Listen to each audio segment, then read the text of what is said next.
The Strait of Hormuz was supposed to have one safe lane left. That was the entire point of the arrangement. Keep commercial ships moving, keep the global economy from holding its breath, and give diplomacy just enough space to work. Then a Singapore-flagged cargo ship took the southern route near the Omani coast, the route Washington had been defending and presenting as the protected corridor. An IRGC drone still found it. The strike did not just damage a vessel, it tested the whole fragile bargain in the one place where even a small miscalculation can echo through oil markets, naval command rooms, and presidential decision-making within minutes. On Friday, the 26th of June 2026, the ship was reportedly attempting to exit the Strait of Hormuz overnight when it came under attack. The southern route it was using was not random. It was the path meant to remain open under the broader ceasefire framework, away from Iran's coast and closer to Oman, where commercial traffic was supposed to have a better chance of moving without harassment. Instead, an IRGC drone reportedly reached the vessel and struck the bridge area directly. Within moments, Central Command released imagery of an F-16 carrying APKWS rockets. The laser-guided precision rockets now being used as a more economical way to hunt shade-type drones. The same aircraft was also shown with a GBU-54 precision guided bomb, a detail that matters, because it signals more than simple drone defense. It suggests the ability to reach command nodes, drone control sites, and IRGC naval infrastructure. If the order is given, that public image was not a press conference, but it did not need to be. In this kind of crisis, a loaded F-16 over the region is a sentence all by itself. It says that the United States can target the drone, the launcher, the operators, or the network behind the attack. Later in the day, indications emerged that a significant announcement might be coming, though it remained unclear whether that would involve renewed strikes against Iran or a different form of response. What was already clear, however, was that the IRGC was continuing to broadcast its intention to collect transit fees in the strait and push commercial traffic toward the northern route along the Iranian coastline. That northern route is exactly where Iran still has more leverage. By pulling ships closer to Iranian waters, the IRGC keeps vessels within reach of remaining small craft, islands, choke points, and surveillance positions. The southern route near Oman reduces that leverage, which is why the dispute is not just about geography. It is about control. Iranian vessels are not currently being forced back into port, but IRGC elements continue acting aggressively toward ships that refuse to accept the toll structure they are trying to impose. In practical terms, Iran is attempting to decide which routes are legitimate, which vessels are safe, and which ships will be punished for ignoring its instructions. The drone that hit the Singapore-flagged vessel reportedly struck the bridge. The IRGC's public messaging put responsibility for consequences on the owner, operator, and commander of any ship using what Iran considers unauthorized routes. That wording is not accidental. It is a claim of authority disguised as a warning. A public statement attributed to President Trump said Iran fired at least 4 one-way attack drones at vessels moving through the strait. One hit the upper deck of a large cargo ship and caused damage. Though the vessel was able to continue its voyage, 3 others were reportedly intercepted and destroyed. The statement described the attack as a clear violation of the ceasefire agreement and put Iran on notice. The military tools most relevant to this moment are already visible. F-16s and -64 Apaches are the main platforms suited to counter this kind of drone pressure, especially in the maritime space around the southern corridor. Senior administration officials, including the Secretary of State and the Vice President, have been trying to give Iran a real chance to honor the deal and keep the strait functionally open. Yet, while negotiations continue, parts of the IRGC appear to be doing the opposite. That could be a deliberate pressure tactic. It could also reflect hardline factions acting outside the discipline of Iran's formal negotiating position. Either way, the result is the same commercial ships are being threatened while diplomats are still pretending the framework is stable. That is the part that should make observers pause. A ceasefire can survive insults, speeches, and even some military posturing. It has a much harder time surviving drones, striking merchant vessels in a protected corridor. Within minutes of the incident, the United States did not issue a long explanation. It released a picture of an armed patrol aircraft. That is a different kind of message, and probably the one Tehran understands best. American A-64 Apaches equipped with APKWS rockets are also operating over open water in the area, hunting drones along the defended route. Multiple F-16 Block 50 aircraft remain on patrol, working alongside the Apache fleet. Reports suggest that much of the A-10 Warthog force has returned home, though some aircraft may still be in the region. The F-16, particularly in Block 50 and Block 52 configurations, appears to be doing much of the work now. So far, those aircraft have shown restraint, but restraint is not the same thing as passivity, and Iran's continued pressure is making that distinction more important by the hour. The U.S. Navy is also holding the southern transit corridor with guided missile destroyers. These ships are not just floating gun platforms. Arleigh Burke-class destroyers bring the Aegis combat system, one of the most integrated naval air defense systems in existence. They are built to track and defeat the kind of drones and cruise missiles now threatening commercial shipping. In effect, the destroyers are forming a moving naval fortress around the corridor, keeping the route open while giving diplomacy room to breathe. That restraint is deliberate. The capability is already there.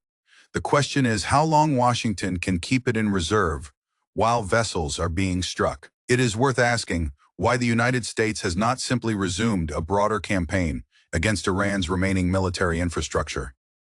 The answer is probably not a lack of capability. The more likely calculation is economic and strategic. A prolonged closure of the strait would hit global energy markets, raise fuel prices, and create political consequences far beyond the Gulf. Washington appears to be trying to avoid triggering exactly the crisis Iran may be hoping to exploit, but that does not rule out smaller, proportional strikes against IRGC naval elements directly tied to attacks on shipping. In fact, that may be the most likely next step if the harassment continues.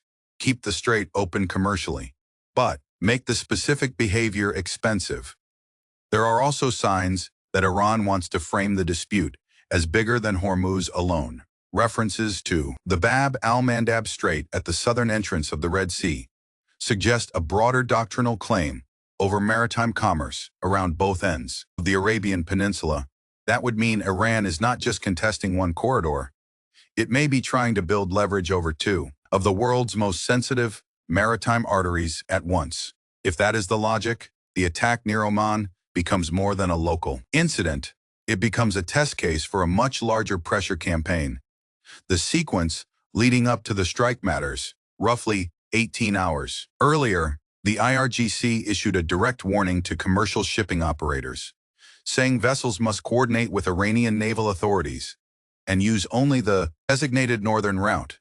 That demand connects directly to Iran's weakened naval position, with much of its broader blue water capability degraded or destroyed during the conflict.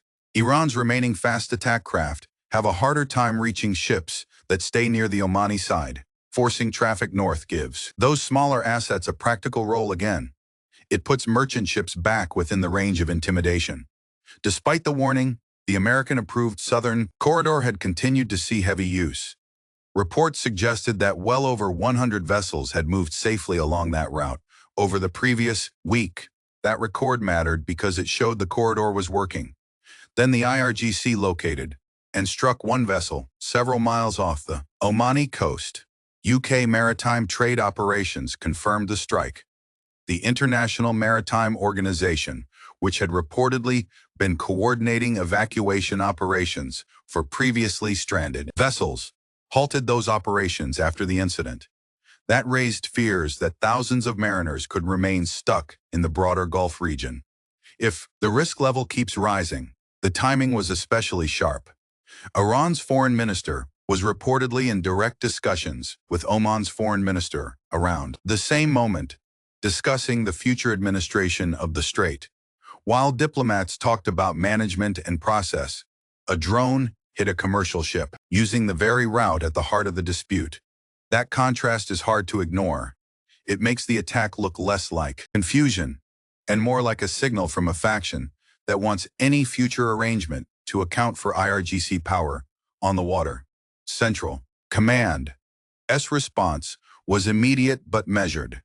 The F-16 imagery showed presence, readiness, and targeting capability without yet confirming a strike. It was a warning shot made of pixels, but still a warning shot. The platform was already airborne. The weapons were visible. The message was that the United States can reach the drones and the command architecture behind them. The southern Omani corridor is now the center of this entire crisis. Iran has called it illegitimate in practice, then demonstrated that claim through direct action. The goal may be to frighten insurers and ship operators into treating the route as unsafe, even if international forces say it is protected. In shipping, perception can be nearly as powerful as firepower. If insurers raise rates, captains hesitate, and operators reroute, Iran gains leverage without needing to sink a single ship. The F-16 is well suited for the response options. Now on the table, in Block 50 and Block 52 configurations, it can carry HARM missiles for radar suppression, weapons designed to home in on enemy radar emissions. It can also carry the GBU-54, giving it the ability to strike command sites, special operations infrastructure, and IRGC naval positions on islands across the strait. Loaded with APKWS rockets, it becomes a flexible counter-drone platform as well. That combination makes the F-16 one of the most useful aircraft in theater right now. Fast enough to patrol, precise enough to avoid broad escalation, and lethal enough to punish the source of the threat if needed. The Apache fills a different role. The -64 is the dedicated hunter over the water, especially against drones and small boats. With the APG-78 longbow radar, it can detect, classify, and prioritize multiple targets at once, including the small one-way attack drones that now pose the most immediate threat to commercial vessels. Night operations are not risk-free. Iran has shown some ability to try targeting helicopters under cover of darkness.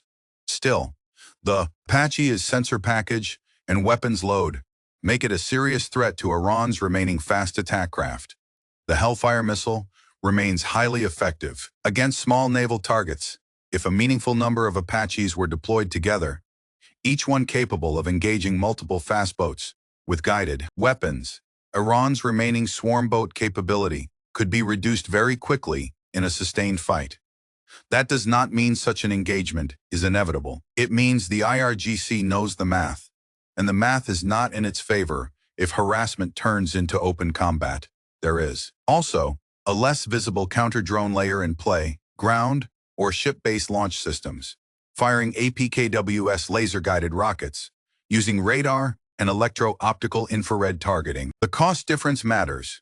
A roughly $20,000 guided rocket is far more sustainable than using multi-million-dollar air-to-air missiles against relatively cheap drones. That economy of force becomes critical when the threat is persistent, low-cost, and meant to exhaust expensive defenses. With Apaches in the air, destroyers on the water, F-16s overhead, and lower cost counter drone systems in support, the layered defense structure is already in place. The naval backbone remains the guided missile destroyer force, especially because those ships bring ballistic missile defense and wide-area air defense coverage. Their job is not only to protect themselves, it is to help create a defended bubble around the route, pushing back against drones, cruise missiles, and other aerial threats. This is the quiet foundation of the American posture, enough force to respond immediately, but restrained enough to avoid collapsing the negotiation track unless forced. That restraint is the central tension. Washington has the capability to hit harder. It has chosen not to, at least. For now, the likely reason is that a broad campaign could trigger a longer closure of the strait. and that would harm the global economy quickly. The narrower option is to strike only the IRGC elements responsible for specific provocations, while keeping the rest of the corridor open. That approach would preserve deterrence without handing Iran the wider economic shock it may be trying to generate. Meanwhile, another major story continues developing in Ukraine, where drone warfare is advancing at a remarkable pace. Recent footage reportedly showed Ukrainian one-way attack drones penetrating deep into Russian territory and striking strategic targets, including a major gas processing facility located several hundred miles from the border.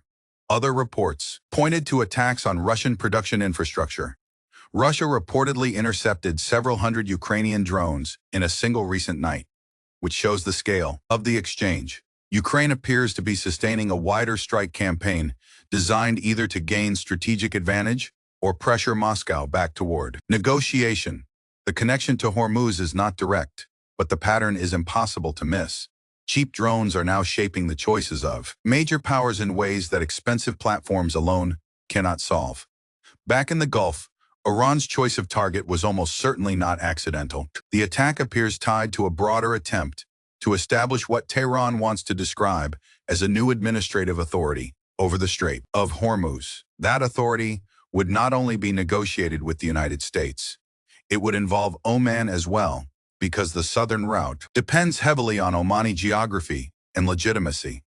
A 60-day window is reportedly shaping the broader negotiation over how the strait will be administered going forward.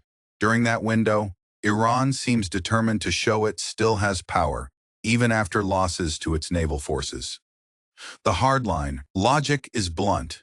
If Iran can intimidate Gulf neighbors, insurers, vessel operators, and foreign governments, it can push for an administrative structure that gives the IRGC practical control, even if the formal language sounds more neutral.